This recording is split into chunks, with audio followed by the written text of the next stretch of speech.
Are they in English?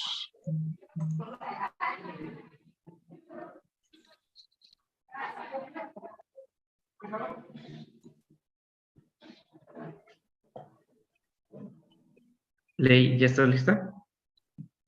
Veo que se está transmitiendo ya en vivo. Sí.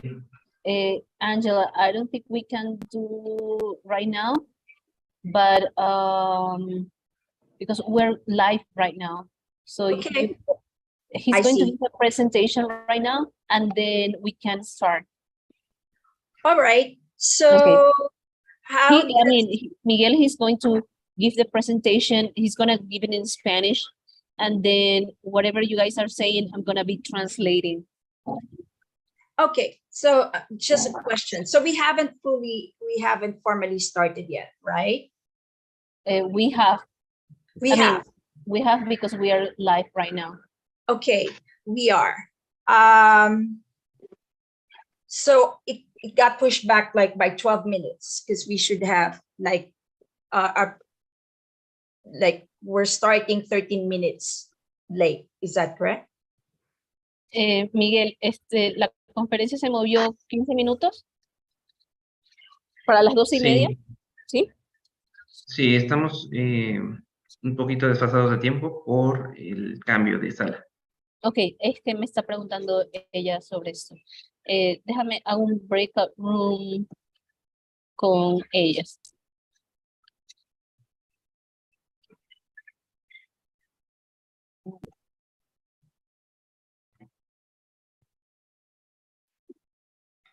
And live, we need screen sharing options, right? I have enabled that. Okay, you've enabled that. How about breaking up into breakout rooms? Are you going to do that, or are we allowed to do that? Do we have the capability? I have the option to do the breakout rooms. If you want, what I can do is share the co-hosting with you. Yes, that would be perfect. If you could share that with Ginger. Okay. It's good to see you, Lai. Hi, Lai. Very nice to see you. Good to see you too.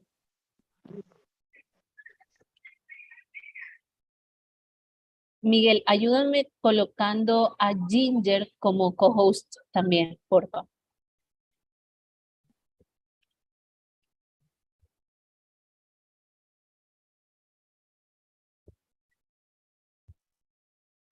Listo.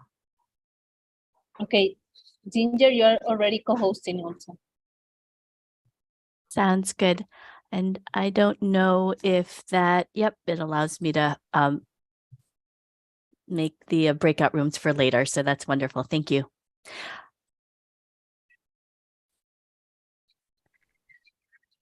And just so that Gigi has the ability as well, could we also give Gigi co-host ability?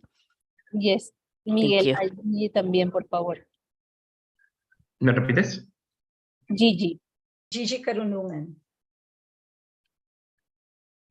Gigi, aquí está. Okay. Thank you. The only thing that I'm not so sure is like when we move to breakout rooms, how are we going to do the translation? I think when we're in breakout rooms, a lot of the breakout rooms will be just discussion anyways. So it's just going to allow for everyone to share and speak in whatever language they're comfortable with. I would hope that that would work out okay. And we have something called a Jamboard that everyone can participate in as well in whatever language they're comfortable in sharing. It's just a way to process. Okay, sounds good. Thanks. So, like, question. Yes. You're doing simultaneous translation live, or are you typing your translation so that it is what they see in the subtitles? How does the translation happen? Because our slides will already have Spanish translation.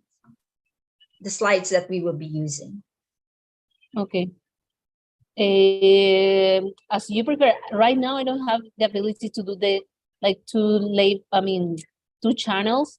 what I can ask participants if it's okay that you speak and then I can say it in Spanish, or how do you prefer? I don't think it's necessary for you to translate. Yes. Yeah. So can they see it in Spanish? Yes, all our slides are in Spanish. Okay. Yeah, because it will delay the process. Yeah.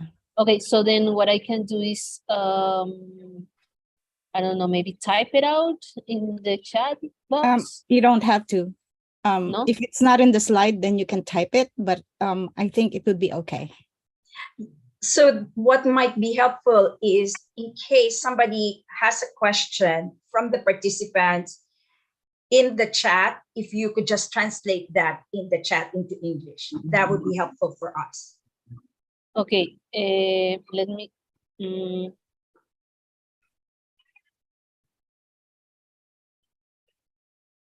But during the presentation, you don't need to translate live. We're going to be okay. no, but as in like the participants. I'm just concerned about them. I think it would be okay. Because everything we try to translate everything Already in the slides, yes. in the slides. Yeah. So the slides are done in Spanish and in English. Mhm. Oh, she's frozen. Is it actually possible now to test our screen sharing ability? Yes, go ahead. Okay. Gigi, do you want to Okay, I'll share start. screen? Thanks.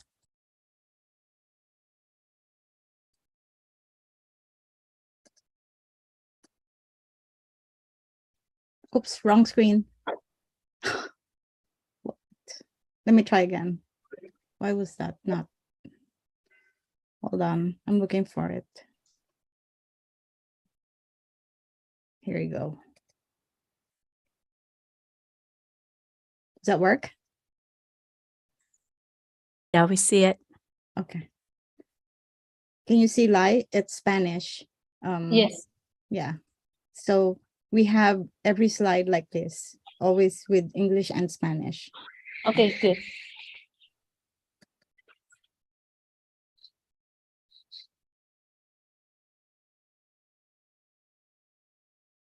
I'm done. Your turn.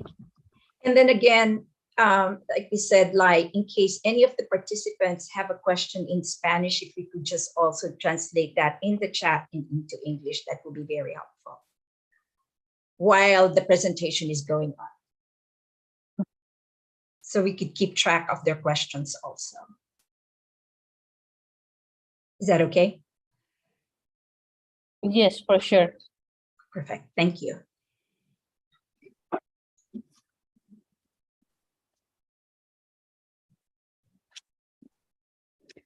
So like Gigi here, I can actually understand Spanish. Just I'm Oh, just not, great. yeah, I'm just not very good in speaking. But I can understand perfectly. Yeah. Okay, great. Are you ready to start, or should we wait more? I suggest we wait till 12:30 because they were told 12:30. If that's okay. Because some people, I don't think they knew it was Oh, later. No, I'm not so sure. Miguel, cambiaron la hora también, le avisaron a los participantes, ¿sí? Sí, bueno, estábamos en la otra sala y se migraron a esta. Ok, Ya contando las personas, son casi las mismas que estaban en la sala anterior. Podemos comenzar si gustas. how many do we have now? we are 16 in the room and minus 11. And what he says is that most participants were in the other conference room. So these are the same participants that came from the other conference, the previous conference. So everyone is back now. Yes, so we can start if you're Okay. ready. Okay. I think Miguel is going to give a brief presentation of you guys in Spanish. Okay. Miguel, listos. Jess, come out. Bien, vamos a comenzar entonces. Agradeciendo a nuestras ponentes del día de hoy, todo el equipo que en este momento va a impartir este taller. Vamos a dar el preámbulo para todos los que están ya conectados. Quienes no pudieron conectarse ahorita puedan visualizar la grabación a través del canal. Así que esta sesión queda grabada de cualquier manera, en cualquier situación. Y bueno, pues comenzamos con el taller. El título es Making Math Sense Through Storytelling Workshop. Y su descripción es la siguiente: dando sentido a las matemáticas a través de la narrativa. La descripción del taller tiene como objetivo brindar a los participantes del taller una experiencia práctica con el uso de la narración de cuentos para inspirar y entusiasmar a educadores, padres, facilitadores de programas extracurriculares y niños de K2 con el aprendizaje de matemáticas, usando libros de cuentos de matemáticas producidos por Math Explorers como materiales de muestra. El taller espera introducir un enfoque creativo para la enseñanza de conceptos matemáticos abstractos que hacen que las matemáticas y la lectura no solo sean agradables, sino que también enciendan en los estudiantes una sensación de entusiasmo y apertura al descubrimiento y el aprendizaje. Los libros e historias intercurriculares que Math Explorers representan las intersecciones de las matemáticas académicas y como resultado humanizan el aprendizaje de las matemáticas. Comparadas con una selva tropical, las historias de matemáticas están llenas de ideas matemáticas. Los libros ilustrados interculturales con tramas están impulsados por grandes ideas matemáticas. El escenario es un pueblo llamado lo que sea, donde, simulando el mundo en el que vivimos, la mayoría de la gente piensa que no es buena en matemáticas. Los personajes se meten en problemas y necesitan ayuda, impulsados por problemas no estructurados y abiertos. Los estudiantes ayudan a los personajes y aprenden a usar las ideas matemáticas y el sentido y razonamiento matemático para resolver problemas. Los libros entrelazan temáticamente temas de K2 en pensamiento algebraico, formas, aritmética y medidas. Este es el contexto de nuestro taller. Ahora, ¿quiénes van a impartir el taller? Bueno, en primer lugar tenemos a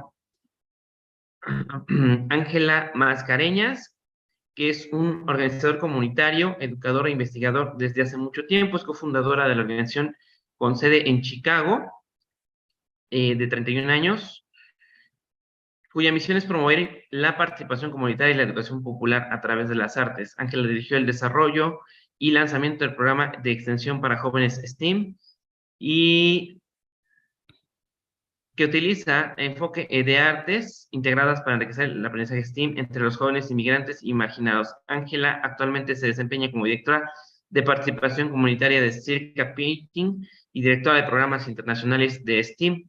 Es organizadora de comunidad, educadora e investigadora. Es cofundadora de la organización Center for Immigrant Resource and Community Arts, cuya misión es promover la participación comunitaria y la educación popular mediante las artes. Ángela lideró el desarrollo y lanzamiento del programa CIRCA Pintig STEAM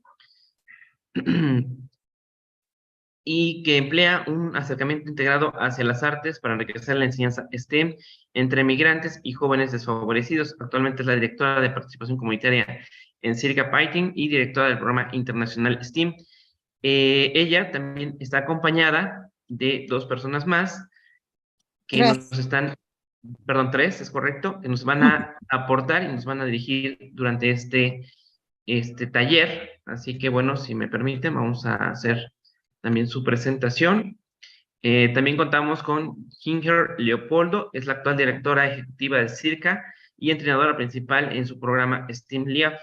Es educadora, actriz, directora y organizadora comunitaria. Su trabajo incluye realizar, dirigir, producir y facilitar producciones teatrales y talleres para todas las edades. Ginger ha ayudado a crear un plan de estudios de herencia juvenil con técnicas que utilizan una metodología básica de taller de artes teatrales integradas, así como un facilitador de talleres de activismo y arte para estudiantes universitarios.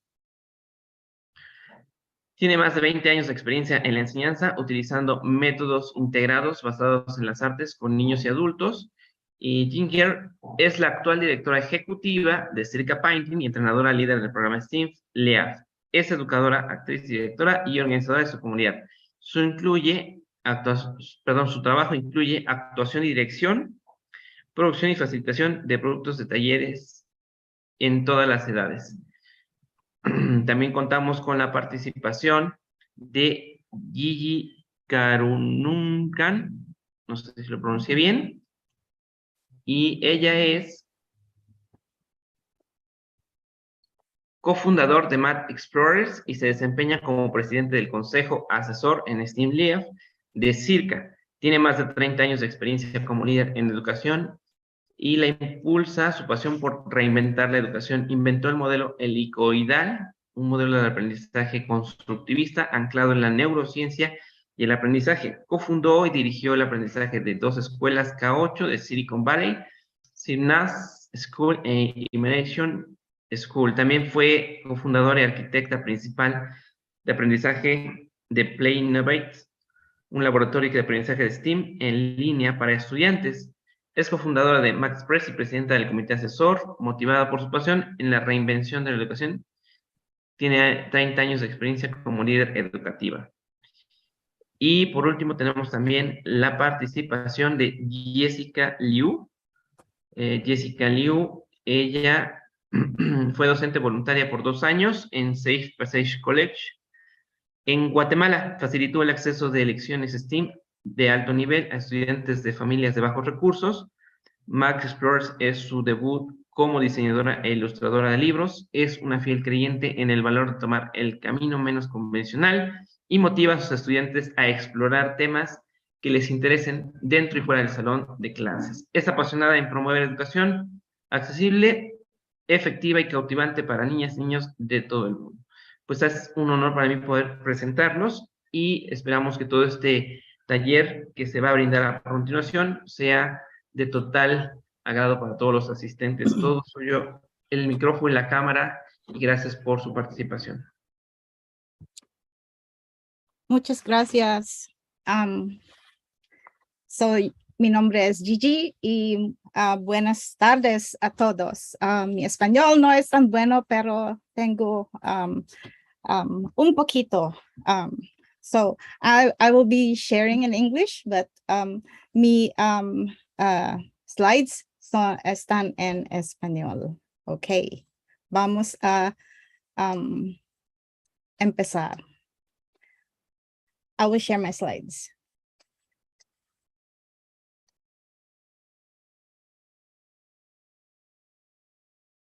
Estoy buscando mis slides. Oh. No, I can't. Oh, there you go. Okay. ¿Podéis ver mis slides? ¿Sí? Yes, we see it. Okay. All right. All right. So today we're presenting stories make math make sense. And there are 4 of us presenting. And we are representing Math Explorers. It's a nonprofit organization that focuses on math, reinvention of math. So our story is Reinvention de Math con multicultural math adventures. And we started research on how to create optimal math learning experiences for children. So everything that we'll be presenting to you is based on research. And then we conceptualized, we wrote, we illustrated math adventure stories. And then we conducted a design study with teachers and students in California public schools and Chicago after-school programs. So this was not just something we thought about. This was really based on study. So part 1, what is the framework for reinventing math? First, look at this.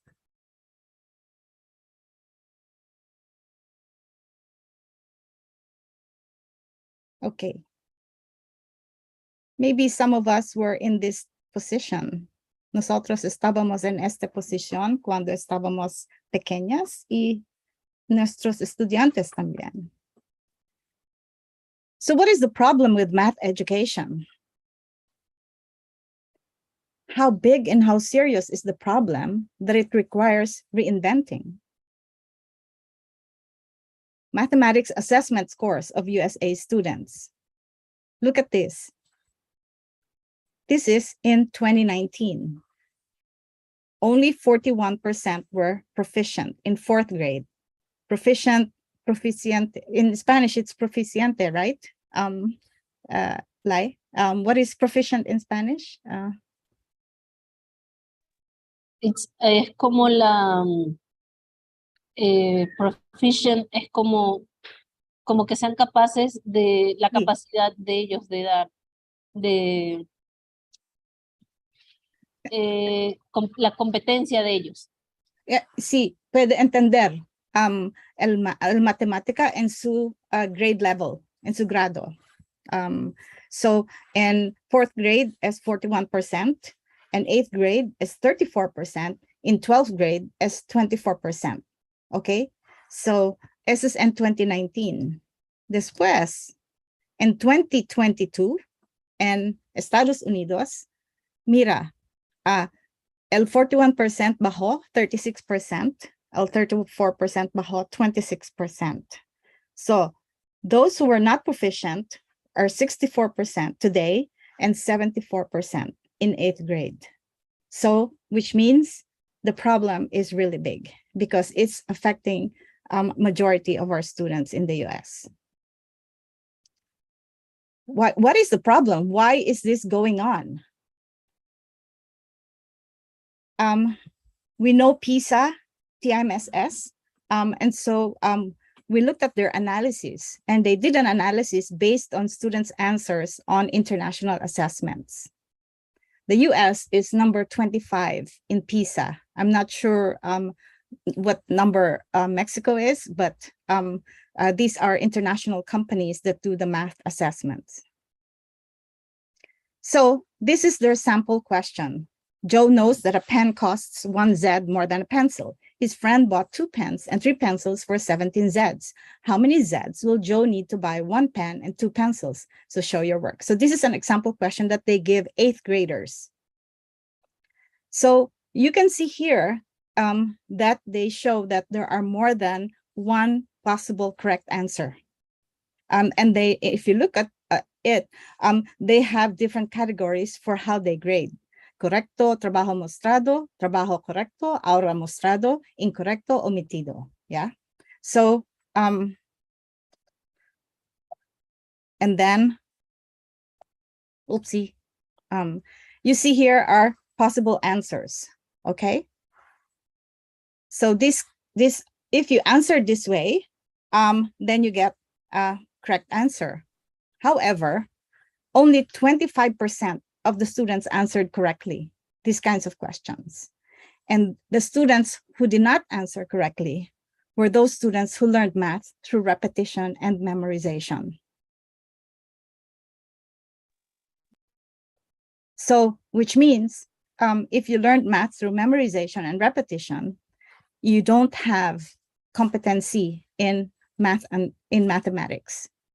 So it relates to the score of the students who didn't get their proficiency in math. The sample assessment question was an 8th grade conceptual algebraic math problem. It wanted to check for the knowns, unknowns, and how to formulate an equation to problem solve. So, what we know, the way we teach math determines what our students know and feel about math.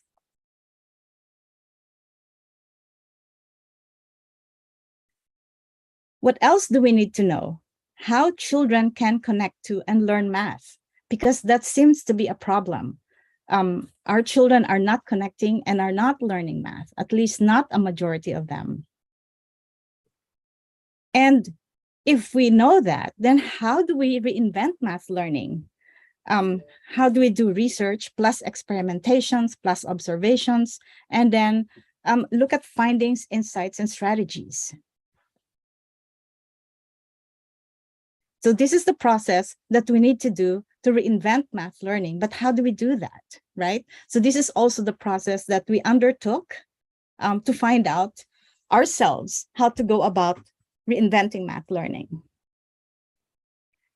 So what we're presenting to you now is an exploratory study and how math stories engage young learners in mathematical sense making. Am I too fast? Or am I okay? Quiero saber, soy muy aprisa? Or is okay? Yeah, Lai? So am I too fast? We can ask the participants. Los participantes que están escuchando esta transmisión, ¿está muy rápida la presentación? No sé si nos pueden hacer si está bien con un emoji en su cámara. The chat. Oh, in the camera, yeah. Ooh.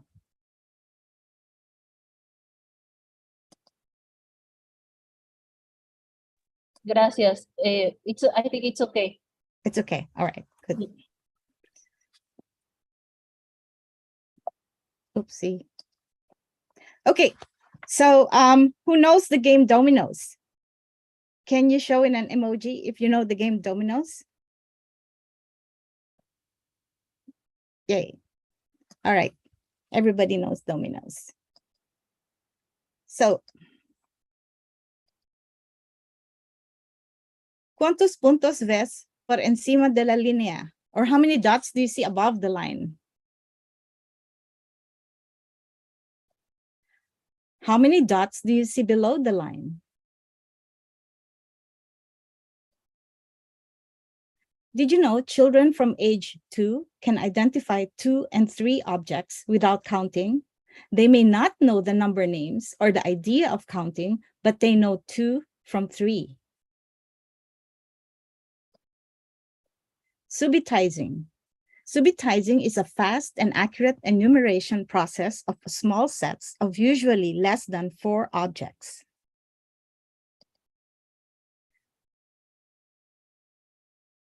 Mathematicians or mathematician researchers or higher education mathematicians, they argue, is subitizing therefore a special way of counting? Because what we know about counting is 1, 2, 3, 4, 5. Yeah, that's counting, right? But when you look at these objects, you can immediately say, oh, that's 4, that's 5. Is that a way of counting? Freeman in 1912 suggested that whereas measurement focused on the whole and counting focused on the unit, only subitizing focused on the whole and the unit. Therefore, subitizing underlay number ideas. Carper, 1942, agreed that subitizing was a more accurate than counting and more effective in abstract situations. Math researchers continue to argue if subitizing happens before or after children learn counting. I suggest all of you help us and help the mathematicians. I suggest you do the research yourselves after this conference. Check out all the babies that you know and email us about your findings. Let us know if they started check if they subitize and check if they count first. And let us know because we want to know. Yeah. How many dots do you see above the line? How many dots do you see below the line?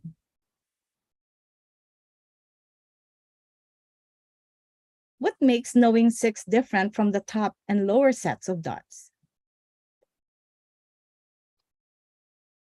The way the dots are arranged makes it easier to know the number. How many dots do you see above the line? How many dots do you see below the line? How many dots do you see total? Wow, these teachers are fast. Adding small numbers makes bigger numbers. subitizing is a natural ability in teaching number sense and addition, subtraction, and more. So if subitizing is if children are born and they grow up on their own naturally to subitize, we can, and if we know that, therefore, we should use subitizing in our schools, but we don't know about subitizing. So now what I want you to do is, what questions and ideas about the way we teach math do you have that were brought about your experience and insights from the short discussion on subitizing? Go to the chat and share with the group. Jing will be documenting your thoughts and questions, and we will do our best to respond to them. So let's go to the chat, spend a minute or so, and then we'd like to know what questions and ideas about the way we teach math do you have that were brought about your experience and insights from the short discussion on subitizing. So we'd like to see your questions and ideas in the chat. Go.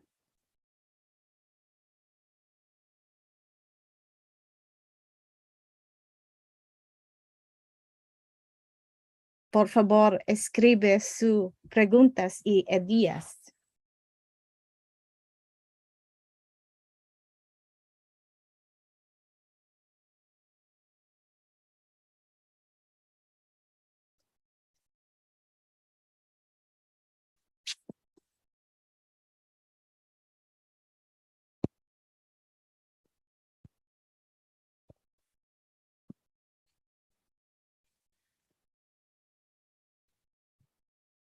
Pueden dejar sus preguntas para ir participando.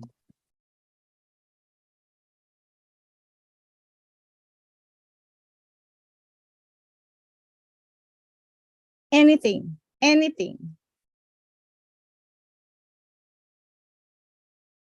I just want you to share thoughts and ideas.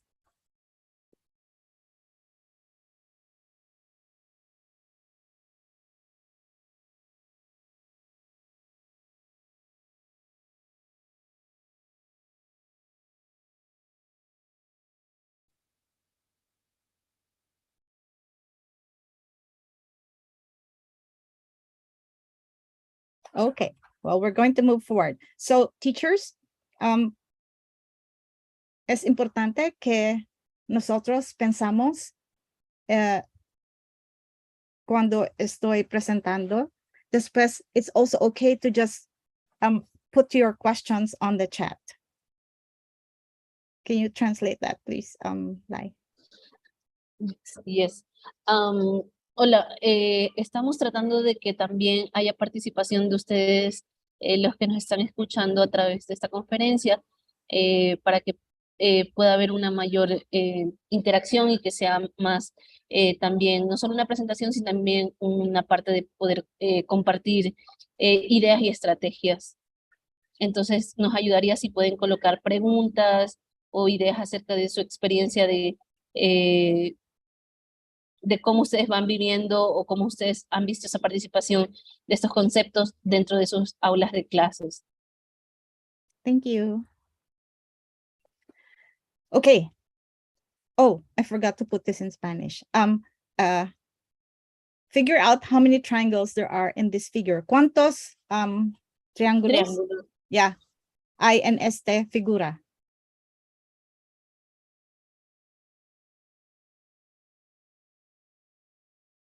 Try to subitize. Can you translate that? Yeah. En este gráfico que se encuentra en la pantalla, ¿cuántos triángulos tenemos? ¿Cuántos triángulos pueden contar ustedes, maestros?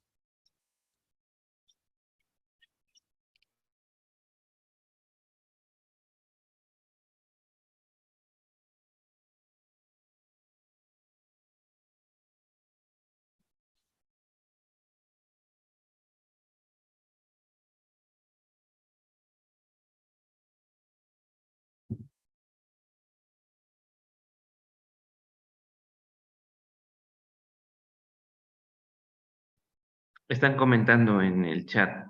I'm looking, yes. I'm continuing. It's the same one. cualquier de estos dos figuras es más fácil contar el total de los triángulos. Please write it in the chat. Escribe en el chat.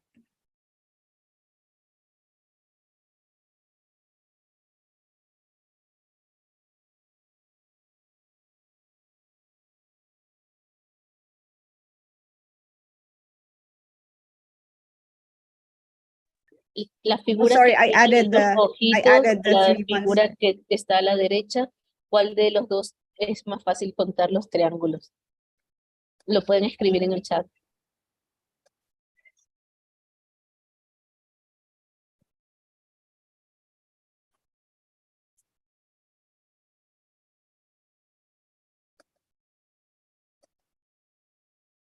Oh, here, I have Spanish.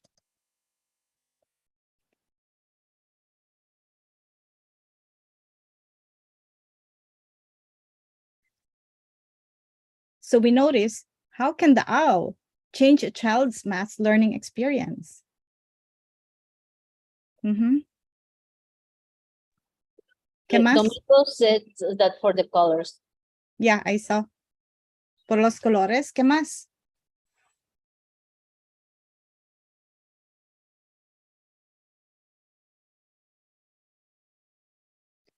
When you look at those figures, which one attracts you?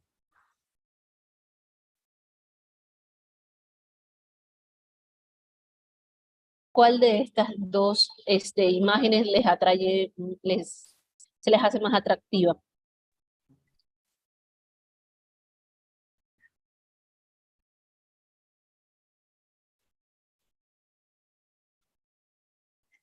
Math learning needs to be more accessible. The living object makes math more accessible. Can you translate that, please? Sorry, I forgot that. Un That's when my objeto computer crashed. vivo hace que las matemáticas sean mucho más accesibles.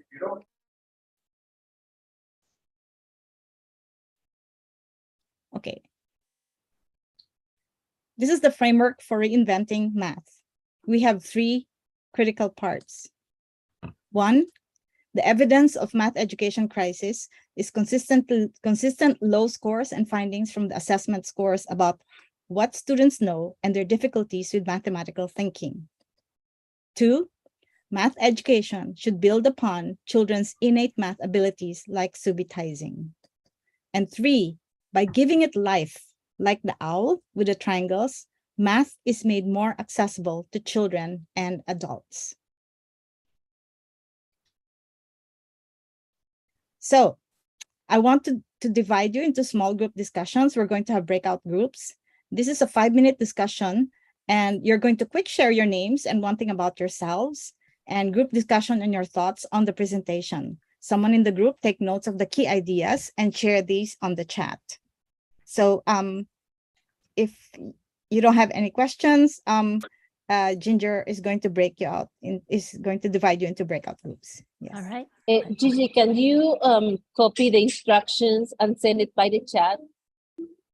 Ginger can do, oh yeah, I can do that. I can do that. Yeah, I think we can message everyone too. Oh, So okay. yeah, I will just get the groups ready, and there'll be maybe 4 to 5 people in groups. Yeah. Okay. And I will copy the instructions to the chat. Yes. Thank En you. este momento vamos a tener unas sesiones de breakout rooms donde vamos a poder compartir nuestras experiencias, nuestros nombres, y alguien se va a encargar de tomar notas acerca de las experiencias que hayamos tenido o de la discusión que hayamos realizado en estos pequeños salones de discusión. All right. So yep, the rooms will have about 4 to 5 people for discussion, and I'm opening up those rooms now.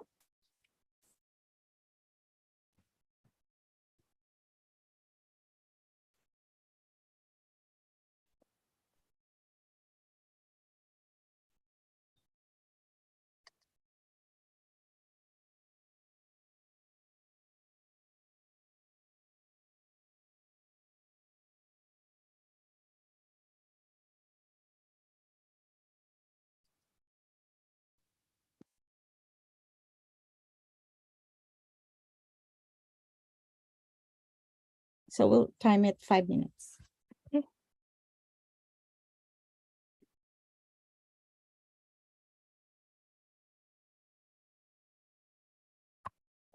Ten 52.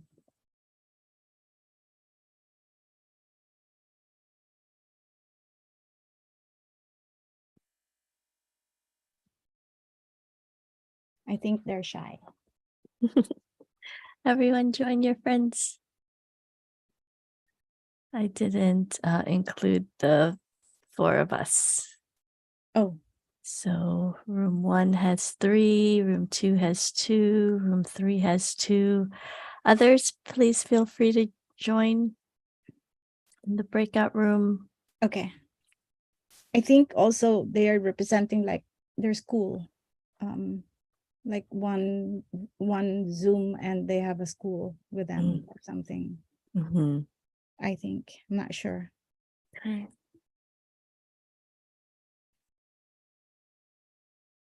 And then we can visit, right? Or we can just go to chat. Any chat room, right? Yeah, do you did you want to hop into one of the rooms? Yeah, I will. Okay.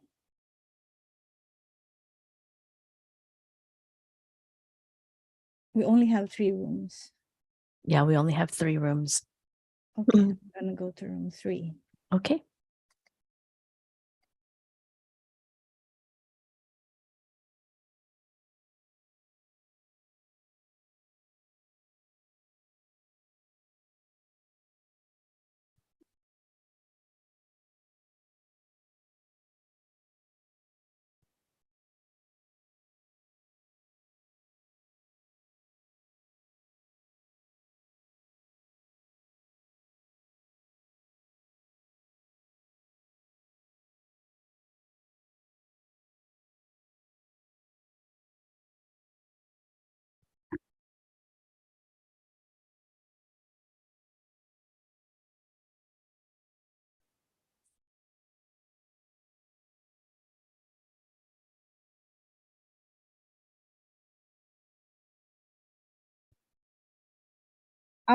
Beatrice is by herself in room 3.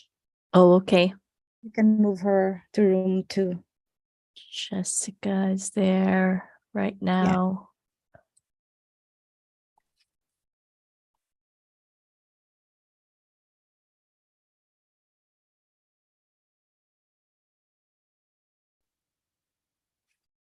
You moved her. Yeah. You should move Jess too. Without her permission.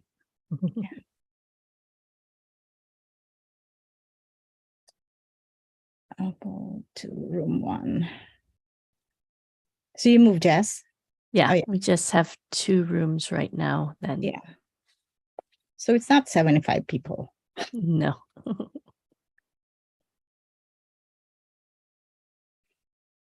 So room 3 now. Oh, they're not joined. No That's one's in room 3. Yeah, they're in this room right now, actually. Hello, Oh, weird. everyone. Kind of Yeah. weird that they don't join. Isaac, Miguel, Elizabeth, Cookies, and Violetta. And these breakout rooms are ending in, do they have 2 more minutes?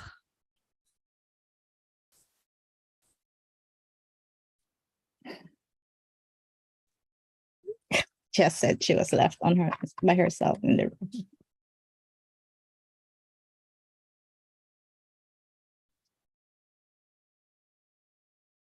I'll just let them be because I think they won't talk if I'm there.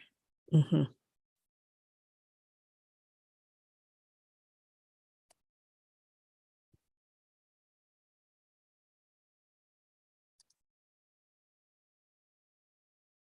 Different culture.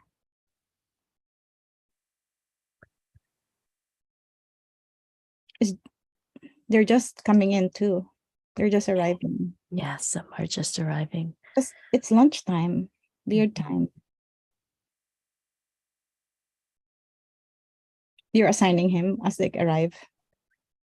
Like Valentine. I think, hello, Valentine.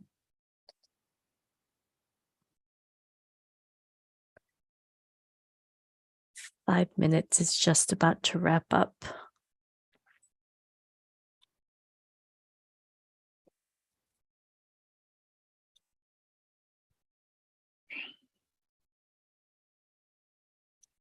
Okay.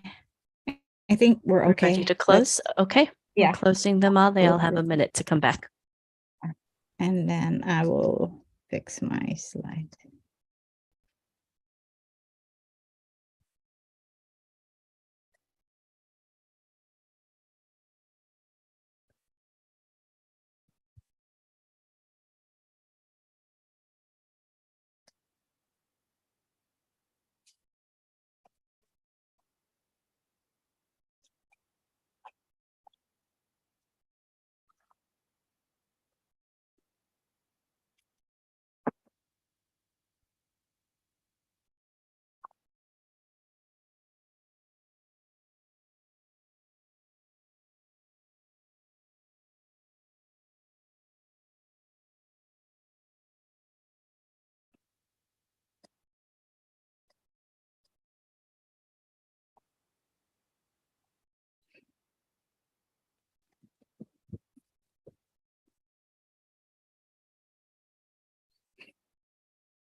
Okay.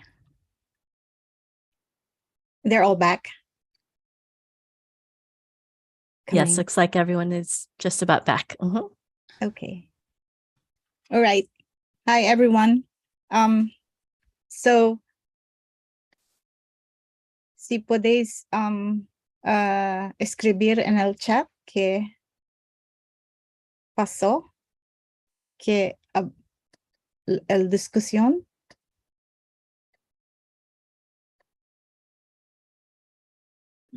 Do we have the possibility that they can open the mic and share? Yeah. I think maybe Okay. that's better. Yeah. Okay. Tenemos la oportunidad de poder compartir un poquito lo que fue la discusión en los breakout rooms, no sé, del grupo 2, 3, 1, 2, 3, 4, María Beatriz, Irma, si gustarían compartir un poco lo que conversamos en el grupo 2.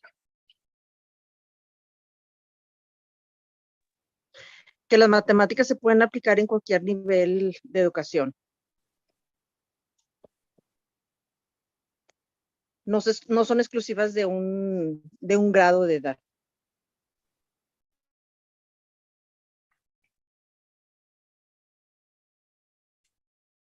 María Beatriz, adelante. Sí, las ideas se pueden adaptar a distintos tipos de grupos y distintos tipos de niveles. La idea de la conexión de la matemática con la realidad, la modelización, el uso de tecnología adaptable a cualquier nivel, no importa si es nivel primario, nivel medio o incluso nivel superior, ¿no? Y las ideas se pueden aprovechar y se puede hacer como una especie de traducción de un nivel al otro. O sea, lo importante acá es aprovechar las ideas. Yo soy docente de nivel medio y nivel universitario, pero es lo mismo. Me llevo de acá ideas para usar yo en mis clases, no importa qué nivel sea.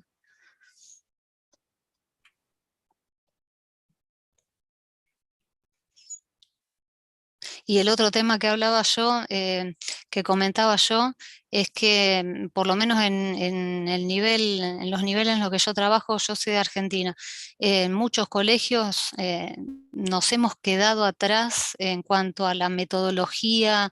Estamos, como les decía, trabajando con alumnos del siglo XXI, con metodología del siglo XX, que por ahí en algunas escuelas, en otros países a lo mejor será diferente, pero en Argentina tenemos grupos grandes, tenemos una disposición adentro del aula en donde a lo mejor se dificulta trabajar de otra manera que no sea la tradicional. Los docentes a lo mejor nos hemos quedado en el tiempo con metodología antigua y hay algunos sectores en los que hay un poco de reticencia también a cambiar la forma de trabajo. Entonces, eso también lo comentaba. Muchísimas gracias, María Beatriz. No sé si están por ahí Rosa y Violeta, que son profesoras del CETIS allá, del CETIS 101 allá en Monterrey. Si también nos pudieran compartir un poco de su experiencia con las matemáticas y cómo esta presentación se va relacionando con sus prácticas, con sus propias prácticas educativas.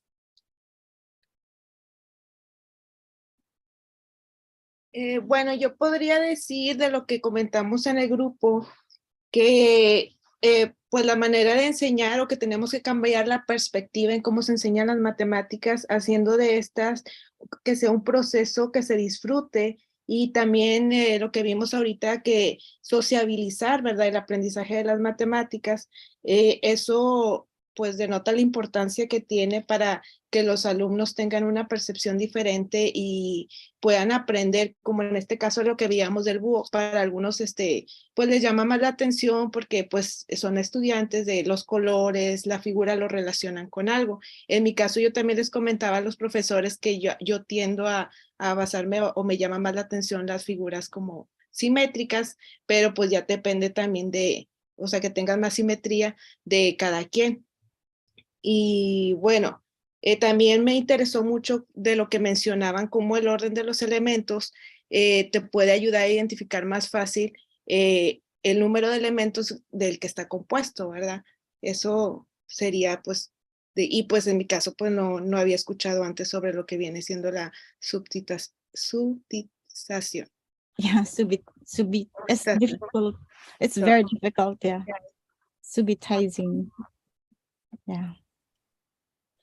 All right, I'll stop from here because I have more to share. And if you have more to say, please write it in the chat because I think podemos continuar nuestra discusión even después de este taller. Yeah, estoy muy interesado. Okay, here you go. Vamos a hablar ahora de historias de matemáticas, math stories. So, oops, sorry. When students are listening to stories, sorry. When students are, sorry. I'm just thinking, yes, I have a, yeah, hold on. Here you go. Can you see now? Yes. Can you see my PowerPoint? Yes, we can see it. Okay. So when students are listening to a story, can you see students in my PowerPoint? The kids? Yes. Okay. When students are listening to a story, their eyes are glued to the pages of a picture book. They're intently listening to the teacher's voice, and they instinctively empathize with the story characters. And actually, this is not just for little kids. This is for everybody, even for older kids and adults. That's why fiction books are the highest selling books in the bookstores. Stories have the power to capture attention as they tap into people's curiosity and children's curiosity. Inversely, in a traditional math class, students are restless and mostly concerned if they are following the instructions correctly. They're always wondering if their answers are correct. Anxiety is triggered over not remembering every step and fact, driven by fear of making mistakes and failing, right? Is the parenthesis first or is the multiplication first, or do we do the division first? You know, there's always the order of operations that we ask ourselves. It's all about that. And there's a lot of anxiety in math class, as contrary to stories. The Math Explorer stories showcase how math concepts and processes affect everyday life and work through fictionalized simulations. Fiction refers to stories about imaginary people and events. Simulation refers to imitation of a situation or process. On the chat, write your ideas on what comes to mind when you think of fictionalized simulations of everyday situation.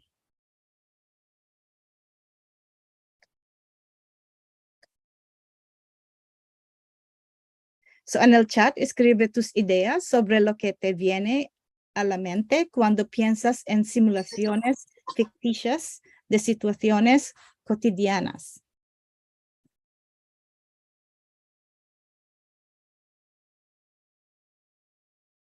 Right. ¿Qué situaciones, maestros, podríamos usar dentro de nuestras aulas de clase de la vida cotidiana, traer de la vida cotidiana hacia las aulas de clases para poderlas relacionar con el aprendizaje de las matemáticas? Mm-hmm.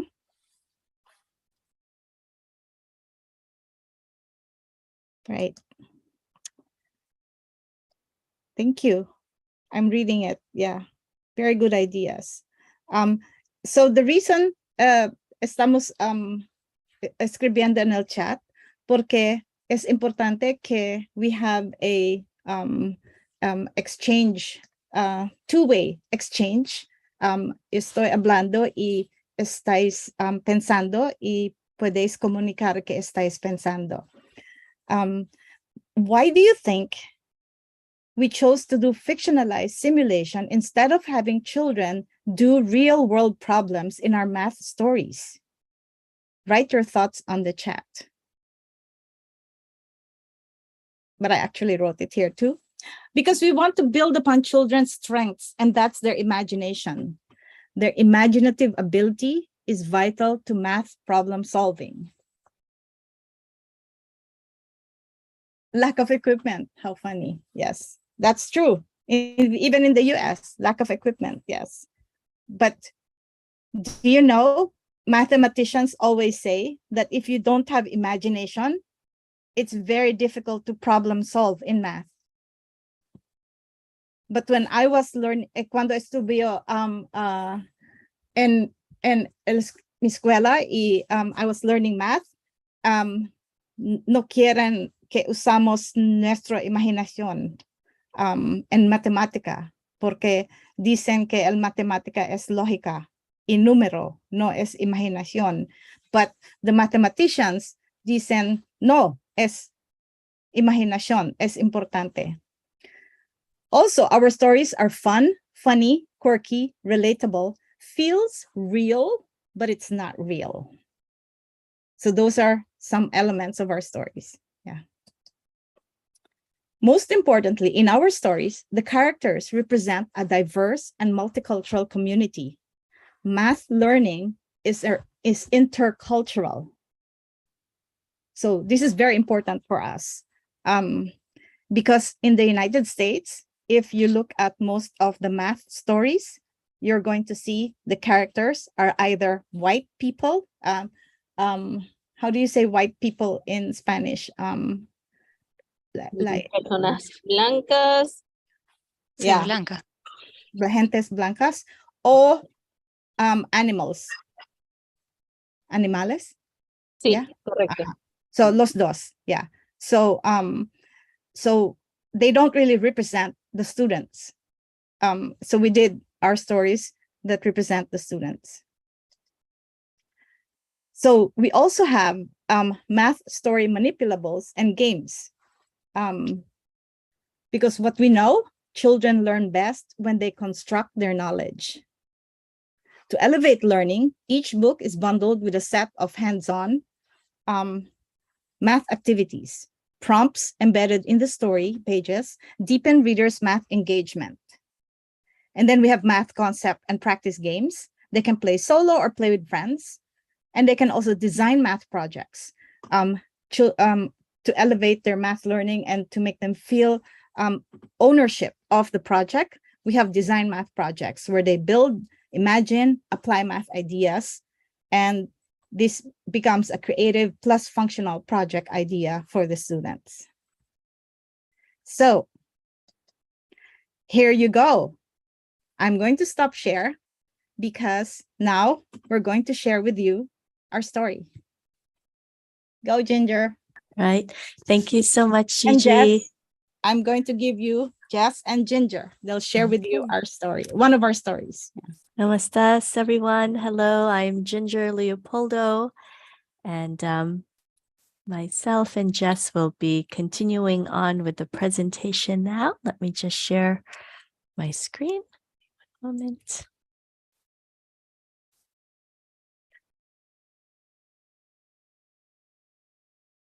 All right.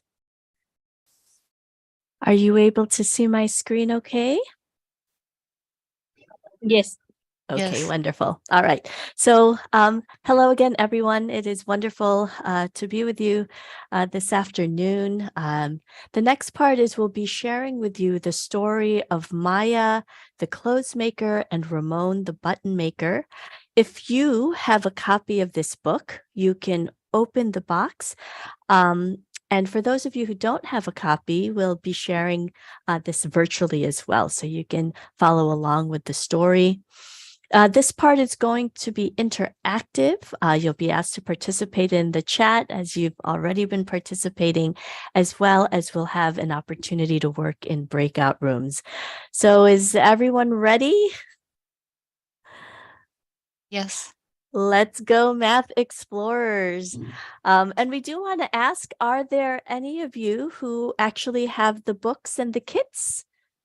Lay, is this something that our participants Because here they are have? all in different parts of the country. Oh, No. they are. Okay. So for the most part, we'll just be kind of seeing then what materials and activities are included here. So hopefully you will get your hands on one of these kits. So we'll begin. Jess, did you want to say anything before we get started? No, I think I'm good. Okay, let's begin. And here's the start of our video. Please let me know if you're having any trouble hearing it. Maya, the clothes maker, and Ramon, the button maker. Created and written by Gigi Karanungan. Illustrated by Jessica Liu. A Math Explorer's Storybook. Read by Miss Ginger Leopoldo. In this book, Maya the clothes maker and Ramon the button maker, the children discover algebraic thinking by adding to, putting together, and using the equal sign to represent a numeric answer. The story weaves together the following math ideas. Numbers tell how many. A pattern is a repeating order of objects. There are many ways to take numbers apart. Smaller numbers make bigger numbers. Equal means the same. Sets of groups of the same types of objects. The math activities take off from the Common Core benchmarks for grade 1. This book is recommended for children in kindergarten to 2nd grade or ages 5 to 7 years old. Welcome to the town of whatever. In the town of whatever, many people think they can't understand math. Is this possible? It truly is. Would you like to do math with the people in this town? So we have a question for you, just as though you might be a young student. Would you like to do the math with the people in this town? I hope that everyone is on board. Everyone in the town of whatever works every day. Farmers grow food, carpenters build houses, store owners buy and sell goods. When the people in the town of whatever have a hard time with math, they say, "Oh, never mind. Maybe our problems don't really need to be solved." Why do the people in the town of whatever have a hard time with math? Ileana. All right, so here's another question to respond to. Why do we think the people in this town might have a hard time with math? What are some of your thoughts? Why do people have a hard time with math? And write your answers in the chat box.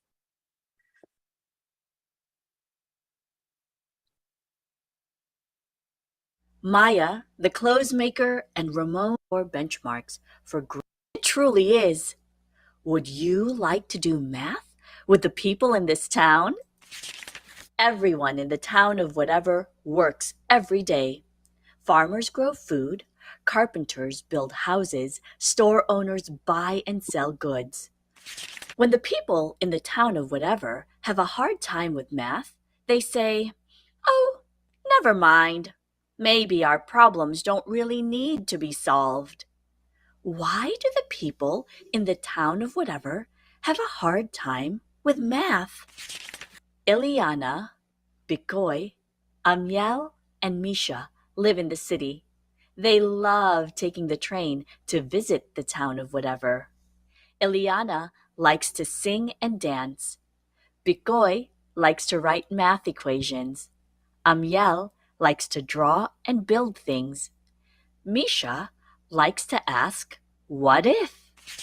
Join the team. Draw yourself doing your favorite things. And if you can just share with us, baby, what are some of your favorite things? What do you like to do? You can share that in the chat box. This story is about Maya, a clothes maker, and her friend Ramon, a button maker. Maya sews colorful clothes with distinct designs. Every shirt and pair of pants she makes is unique for each person. In the town of whatever, people feel special when they wear Maya's clothes. She makes sure to ask each customer about their preferred style and colors. Then, Maya uses her imagination to draw their dream design. Do you have a favorite style? Describe it to a friend. An opportunity to share and tell us about what is your favorite style. You can share with us in the chat box. Just like the clothes she designs, each set of Ramon's buttons is unlike any other. Maya is the only one who buys Ramon's buttons. "Your buttons are so special," says Maya. Ramon likes to explore the mountains and find interesting pieces of wood. He uses the wood to make his buttons. He decorates them by carving, drawing, and painting on the wood. Maya asks Ramon how he comes up with his button designs. "When I see colors, shapes, and objects, I imagine how they would look on buttons." Ramon is already thinking of his next set of buttons. What kind of buttons do you think Ramon might make next? Again, using the pictures that we see, what kind of buttons do you think Ramon might make next? Saw him just in the woods, in the forest, hiking. Maybe we can think about how might Ramon make his next set of buttons special. Help Maya and Ramon organize their buttons. "Hi, Maya. I'm here with new buttons." "Thanks. My buttons are all mixed up. I can't find the right buttons when I need them. What should I do?" How can Maya and Ramon deal with so many buttons? Let's go, math explorers. First step, decorate and build the button case from your Math Explorers math pack. Then, pop out the buttons from your math pack. Step 3, sort the buttons into the cubbies of the case. Step 4, count how many buttons there are in each set. And step 5, write what makes each set unique. All right. So now, Jess, can you share with us a little bit about some of the materials here? Yes.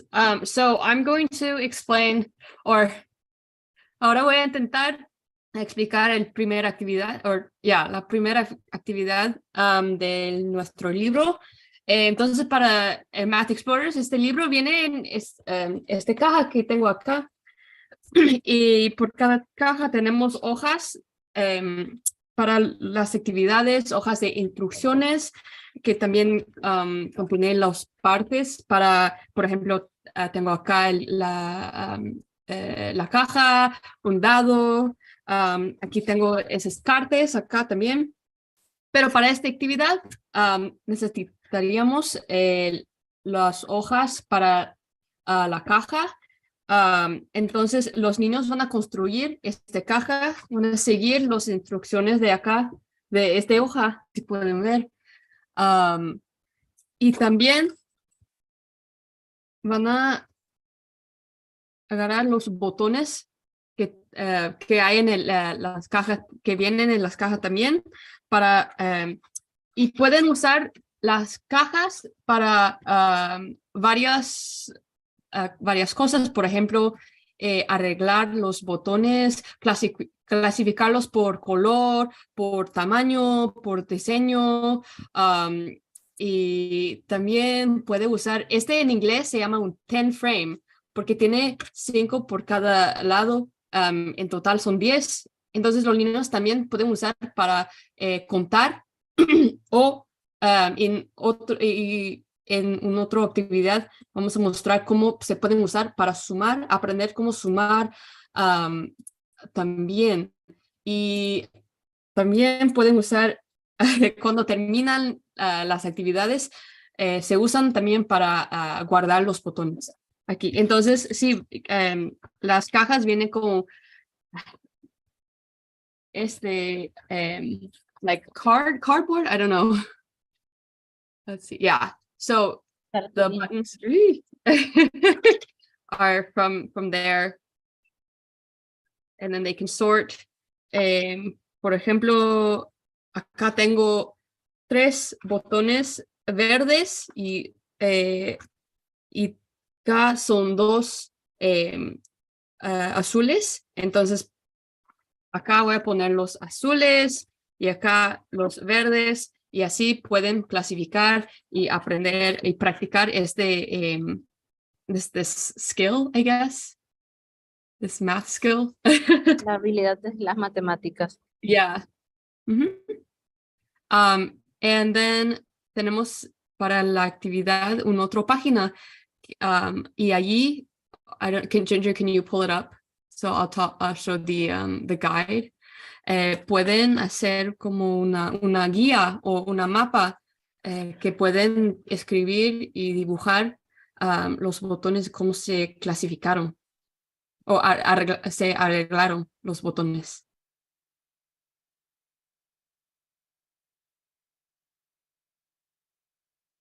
Make a map for your button case. How many buttons of each type does Maya have? Write and draw what makes these buttons a set. Write the number of buttons in the set here. Make a set of buttons using the letters of your name. Today, Maya is finishing a shirt for a very tall man. He is probably the tallest person in the town of whatever. Look, some buttons are missing, says the tall man. Oh gosh, he's right, Maya whispers to Ramon. There are more buttonholes than buttons. Oh gosh, I must have made a mistake, says Maya. Clothes need to have the same number of buttons and buttonholes. How can Maya and Ramon solve this problem? Ramon and Maya are not sure what to do about the tall man's shirt. Like most people in the town of whatever, they want to avoid the problem. Yet, they can't stop worrying about their unhappy customer. What if Ramon doesn't have any more buttons like those on the tall man's shirt? Just when they were about to give up, Bikoy arrives at the clothes shop. He quickly notices the missing buttons on the tall man's shirt.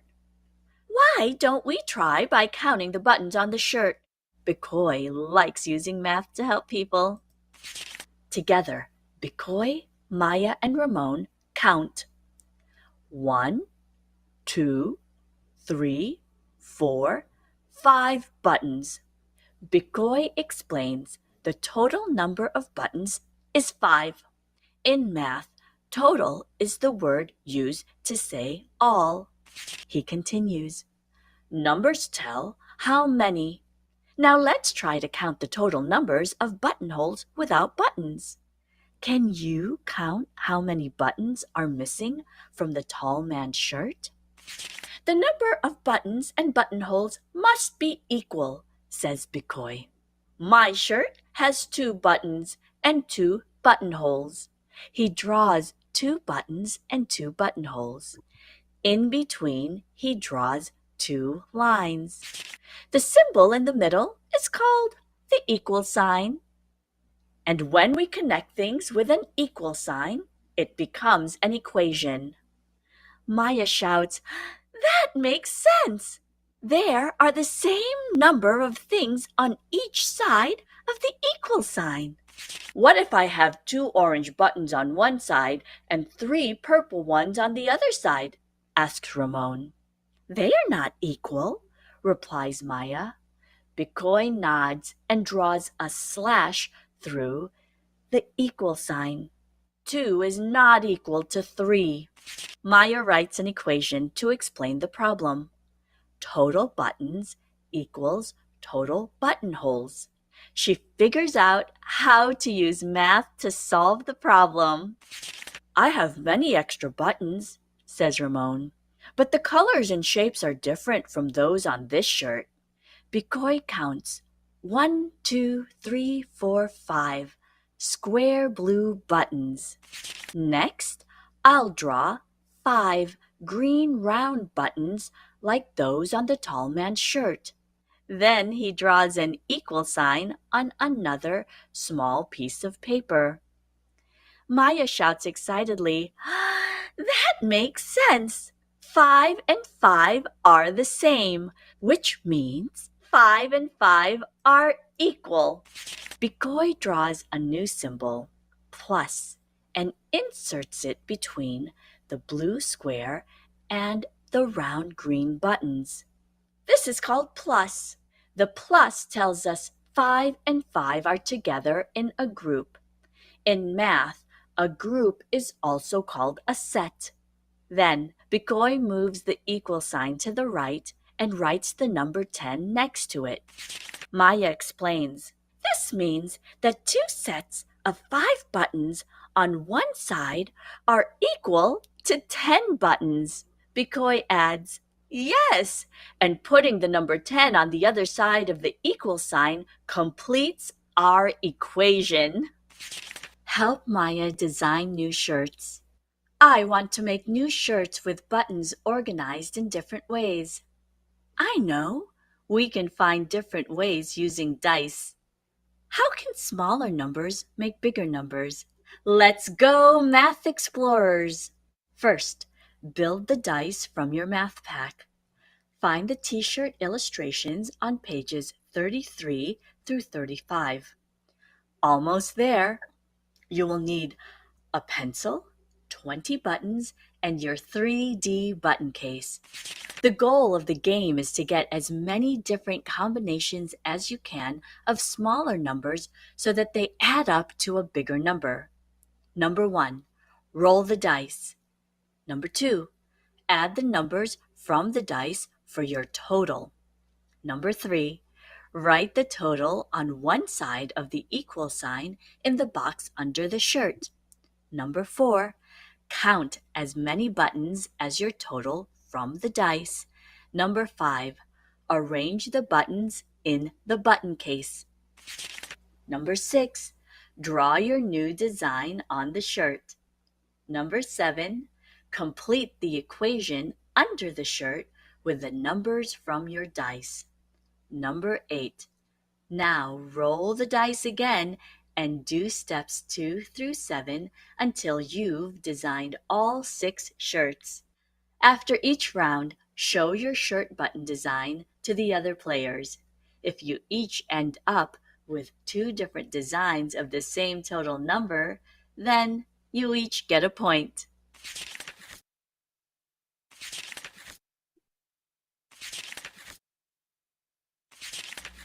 Ramon puts more of his... Ok, entonces para la segunda actividad, los niños usan esta hoja de dados para construir 2 dados así y para este juego. Y nosotros usamos los juegos para enseñar maneras diferentes para sumar, porque se siente más divertido, más emocionante. Y también, aunque es un juego muy simple, se aumenta la actitud de los niños cuando aprende esos conceptos o esas ideas o nuevas ideas en general. Entonces, también tienen una oportunidad para practicar su creatividad en arte y en los diseños, y también porque se usan sus propias ideas, sus manos para formar esos diseños. Y los niños también pueden sentir más conectados con los conceptos de ecuaciones, de sumar, y también con la actividad también. No sé si tienen algunas preguntas o algo. Okay, so Ginger, go ahead.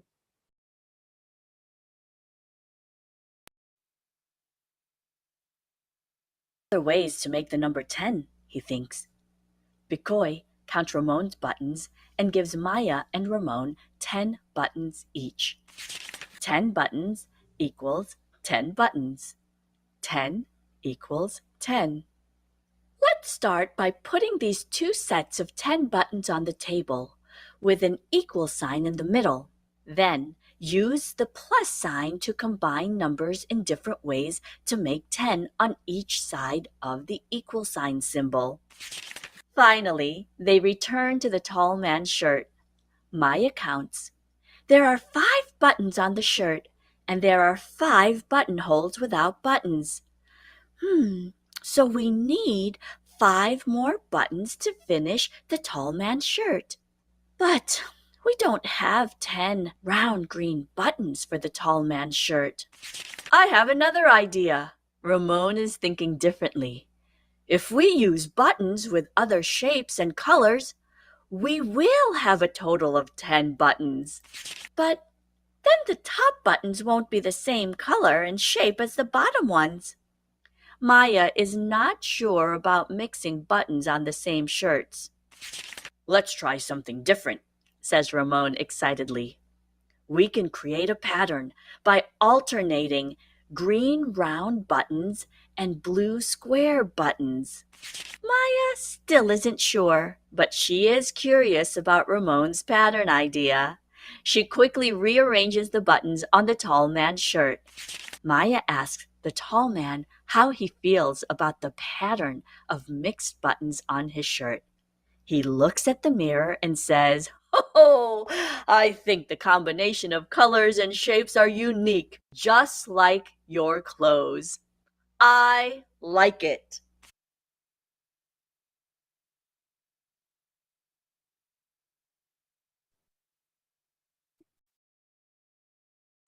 Okay. And, y tenemos una actividad más, pero no usan el Math Pack, se llama. Pero allí los niños pueden practicar cómo identificar modelos o patrones matemáticas. I don't know, patterns, Lei? Is that the right word? Yes, Yeah. correct, patrones. Yeah. Entonces pueden ver en una historia ya podemos como podemos hablar sobre varios conceptos, varias ideas, y así pueden usar juegos para crear un ambiente más divertido, una manera más divertida de aprender matemáticas. And yeah, I don't know.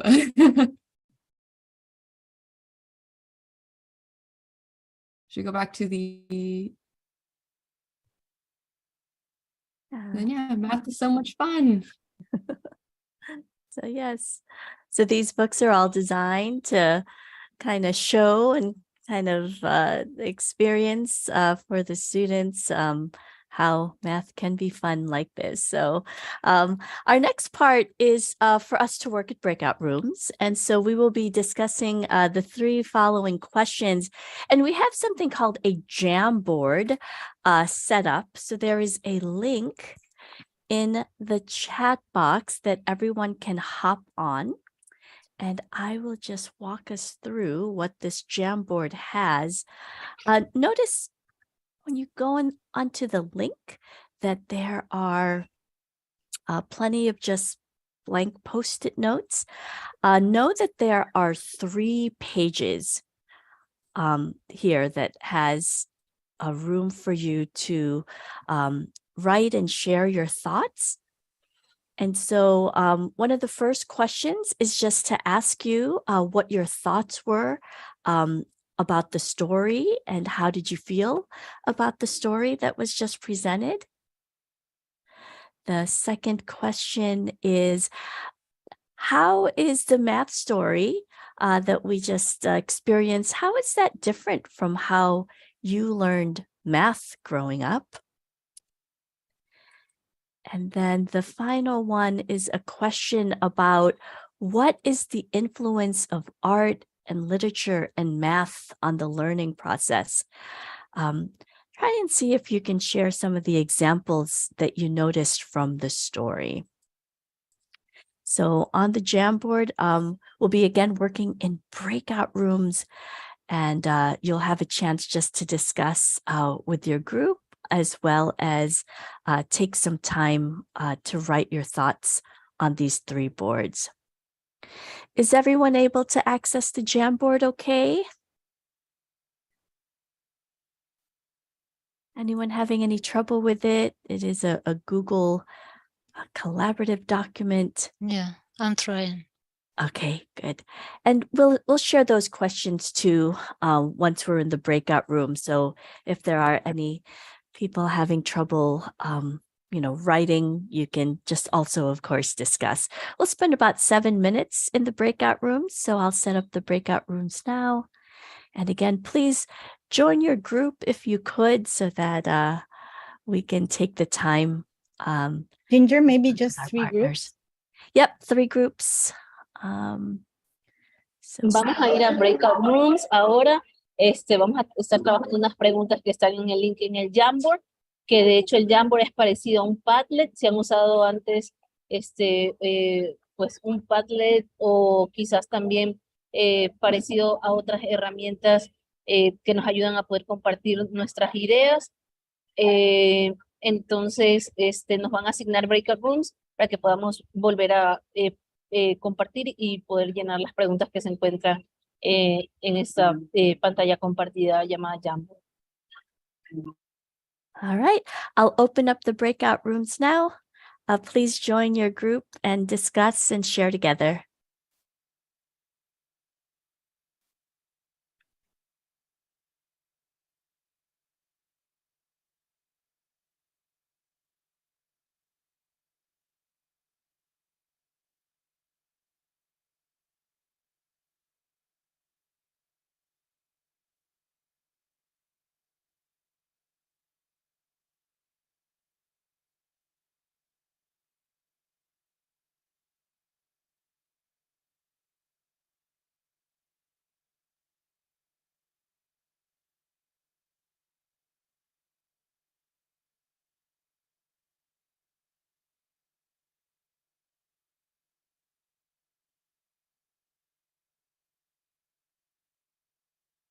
Seven minutes.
Right, we'll be closing out the rooms now, although it does seem like some people are still adding their thoughts. Did you say this is a good time, Gigi?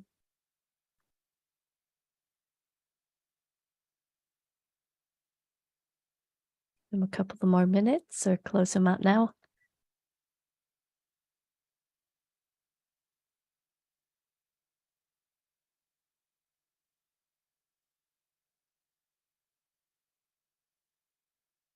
All right, we're bringing everyone back.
Okay, welcome back, everyone. We do hope you had a chance to share and write on the Jam boards. Feel free to share and write anything that comes to mind. It doesn't have to be so profound. We appreciate everyone who is able to share their thoughts and their notes. And yes, in English or in Spanish is just fine. This Jamboard is available for you to add to as well, but thank you for those of you who shared some of your thoughts. Again, there are 3 pages on that board, so if you didn't have a chance to answer or share your response for the other 2 questions, please take time to do so. All right. Now we are just going to continue on with our telling you about the Math Explorers books. So here are 4 in the set, and as someone had mentioned, you know, it's kind of wonderful how so many different concepts are explored within the one story. And so we had a chance to experience the first book, Maya, the clothes maker, and Ramon, the button maker, which goes into algebraic thinking and looking at equations. In the story of Manuel, the table maker, this is where we look at shapes and explore triangles and polygons. Farmer Antonio and Ruby, the ice cream maker, looks at skip counting and subitizing, which is the concept that Gigi introduced to us earlier. So it's about numbers, number sense. And finally, Pipa, the architect, has the students engaging with square inch tiles in area, so measurement. Mm-hmm.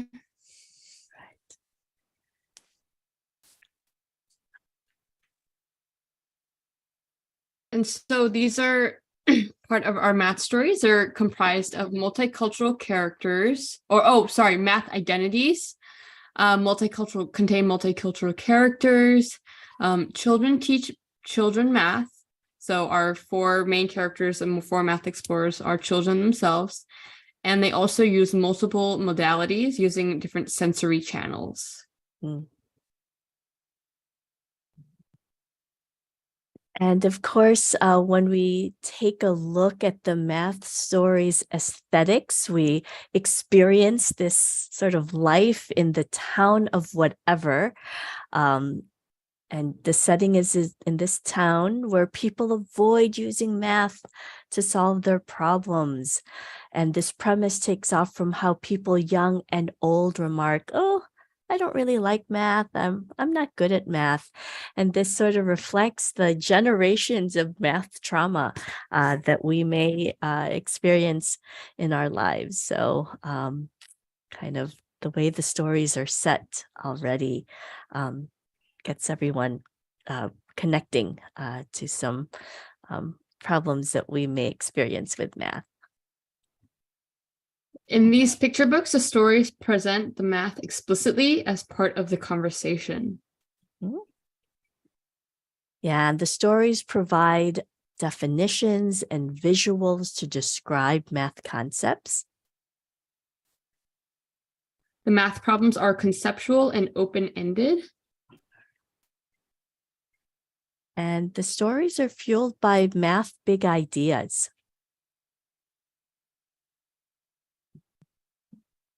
As they read the stories, children help the characters and learn by solving math problems. All right, so yeah, those are, that's just part of our presentation that walks you through a little bit how the math stories are designed. And I'll hand it over to Gigi again.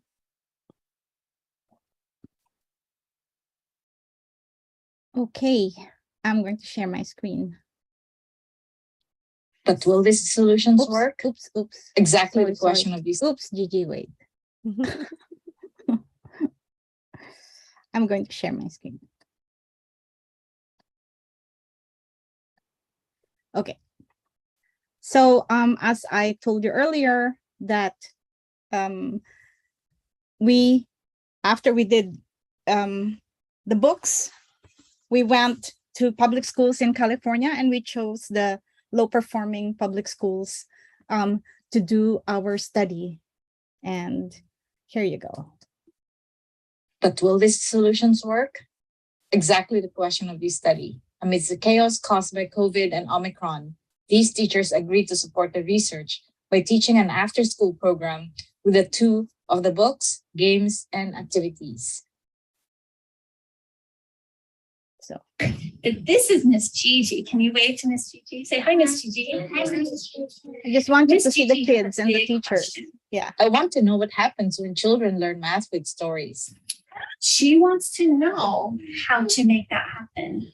And I want to know how to make that happen too. So together, we're going to try to figure out part of the answer to that for the next few days. Okay? Okay. So, and then because we wanted the study to be objective, we triangulated with interviews of specialists in the field. So these were the specialists that we interviewed. And because the research was also part, we created a documentary of this. We will be sharing with you maybe in about 2 or 3 weeks, will be available for the public. So what are the key insights of the study? The children read and participated in the stories, like they were characters in the story. The stories kept the children focused. It sparked their curiosity. Introducing math through stories diminished math anxiety and grew the children's interests in math learning. Let me show you again the children. There's nothing like seeing the children.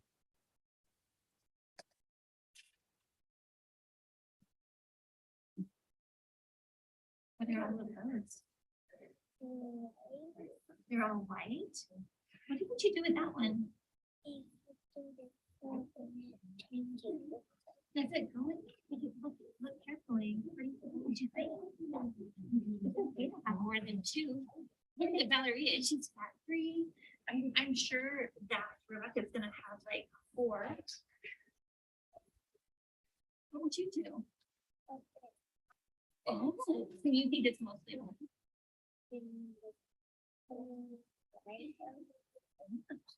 That's really interesting. Do you think you could put them in the groups? Okay, go for it. Okay. Good, not to my color, now you're doing fine. Great, go for it. Wait, look at the same thing. Oh. And you see, what you notice, some have how many holes? 2 holes. Some have 4 holes.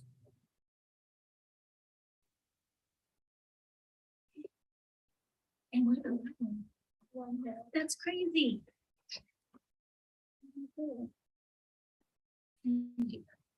Okay, go ahead and sort. Wow. I know that Sebastian, I want you to keep going. I want you to stand. The rest of you stand. And I want you to put your chairs in. It's been a while since we've done that. And I want you to put your hands behind your back. Oh, I'm gonna tell you, I'm gonna remind you, you need to put your buttons back where they were. 4 buttons. And I want you to look. I want you to walk around the classroom at other people's desks. And I want you to think about how other people sorted their buttons. And just like in a gallery, Gannon, when we go to a museum, we don't touch things that are there. That's why our hands are behind your back. When we look at these, we observe, oh, that's really interesting. Oh, I know. Doing it that way, right? Yes, we have it at the museum right now. So would you please slowly look around, hands behind your back. We want to be respectful of people sorting. And notice what they did. I'd like you to go to. Okay, so. Sorry. This student was holding the buttons on his shirt here, mirroring the character in the story. While they were reading it, the students saw themselves in the characters. It was amazing. The experiences were meaningful because children were driven by purpose. Doing math was associated with helping the characters. And that's what came from the kids. They said, we love this math because we're helping the characters. Multicultural children connect to multicultural characters. The characters developed empathy among the children and inspired math explorations. Children learned mathematical thinking by modeling sets and equations. I want you to notice how all students are on task. The teachers were also very surprised. There was no behavioral issue or very, very minimal behavioral issue. With the support of the images, the children were able to visualize the narrative and the math ideas. So the kids were able to explain the math ideas.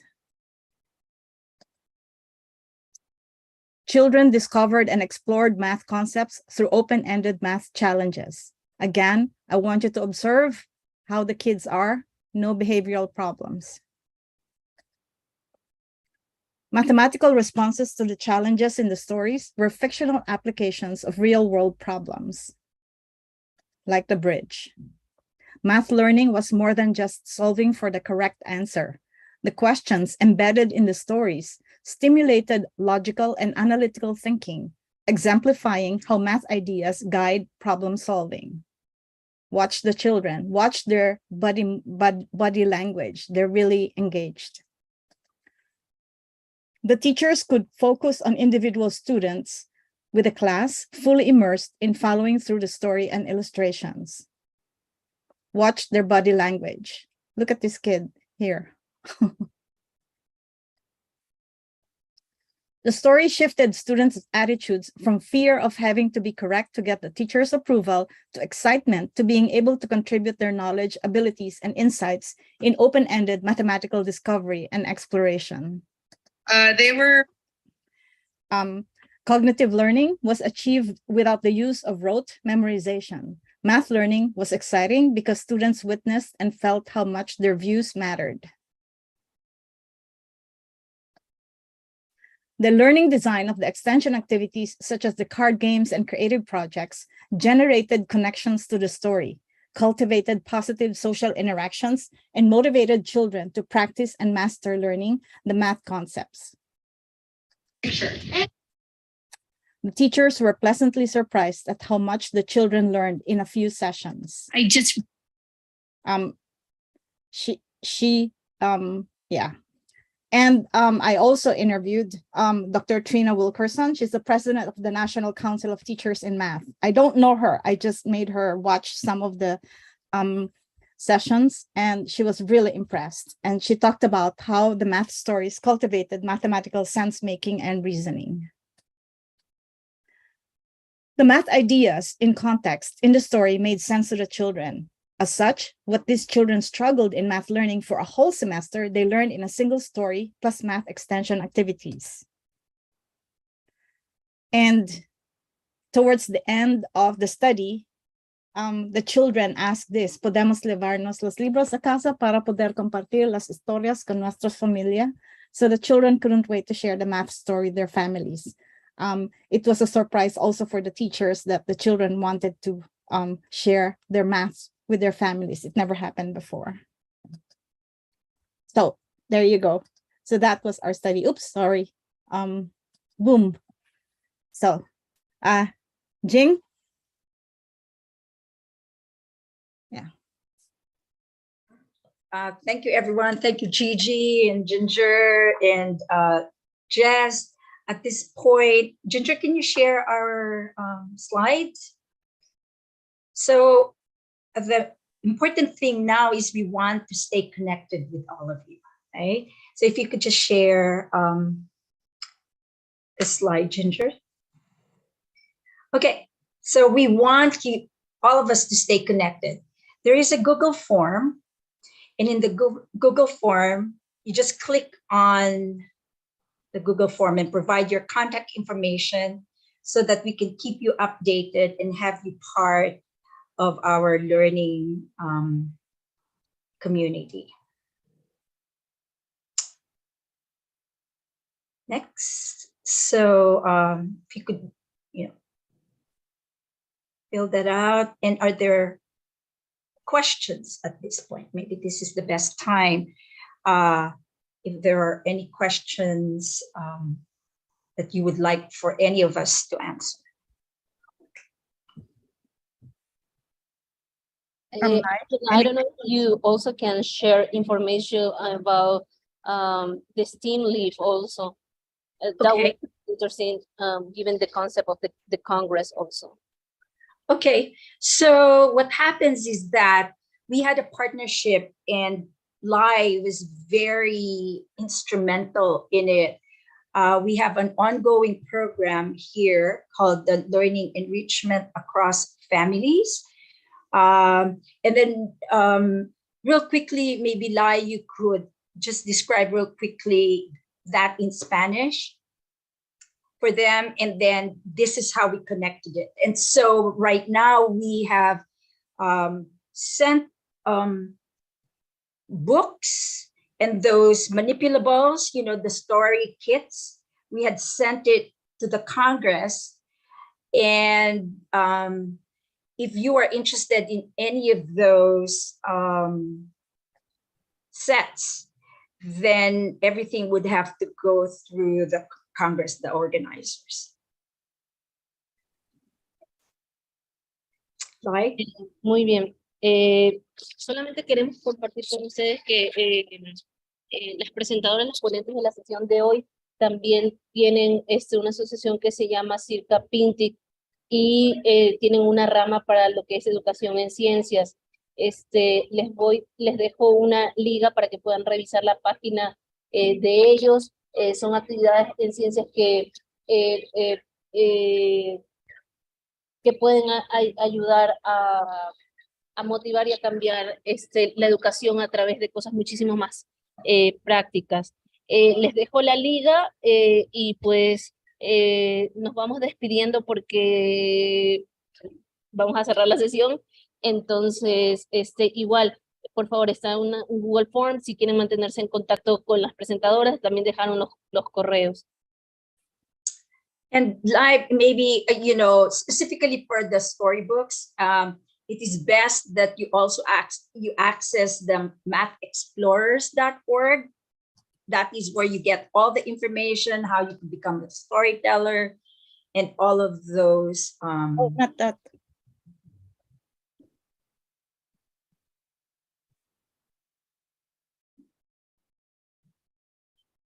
Gigi and Jess, do we have a website for Math Explorers also Yeah, that we it's- can share? Mathexplorers.org, Gigi. Maybe you could share Okay, that. we'll go there. Yeah. Okay. Okay. We really thank you, Angela, Gigi, Ginger, and Jessica, for your presentation. It's always a pleasure to share with you and be with people who are engaged with science and just trying to make the world a better place to be through education. So really, we are grateful. And we are also saying goodbye to all our teachers that were here in the conference. Just stay for the next one, okay? Thank you. Great, thanks. Bye. Thank you. Bye, everyone. Bye, There was- everyone. There was a question Maria had. How do you make up the stories? Where do you get the ideas for the stories? Oh, so Maria, we have imaginative minds too. Yeah. Yes. We're also inspired by our environment, and by the people we encounter, and then the children too. You know, and if you connect with us, we're going to be offering some courses on storytelling Okay. next year, because I think that storytelling should not only be for young kids, it should also No. be for older kids. I Mhm. mean, college students too, because I think if you notice today, what kept us listening was a story, right? Yes. Yes. You're right.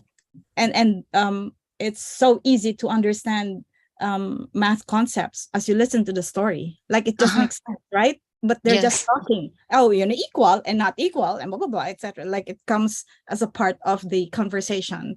And that's what we want to happen with children, is that when they talk to each other, math becomes part of the conversation. It's not something academic.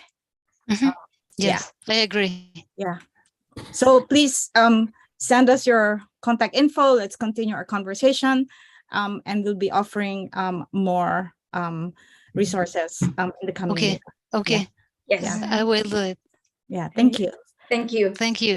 Thanks again, everyone. Live, for Thanks, doing the Lai. presentation, and thanks for having us in this Congress. Thank you, Miguel. everyone. Angela, Thanks, Gigi, teachers. Adiós todos. Muchas gracias. gracias por Hasta la su vista. participación. Gracias. Recuerden que les vamos a enviar el link, ya lo tienen para la próxima conferencia y los veo allá adentro. Muchísimas gracias a nuestros oradores el día de hoy. En nombre del comité organizador, thank you very much for your presentations and congratulations. Thank you. Thank Bye-bye. you. All right, we Bye. look forward to staying in touch. Bye-bye. Gracias. Bye.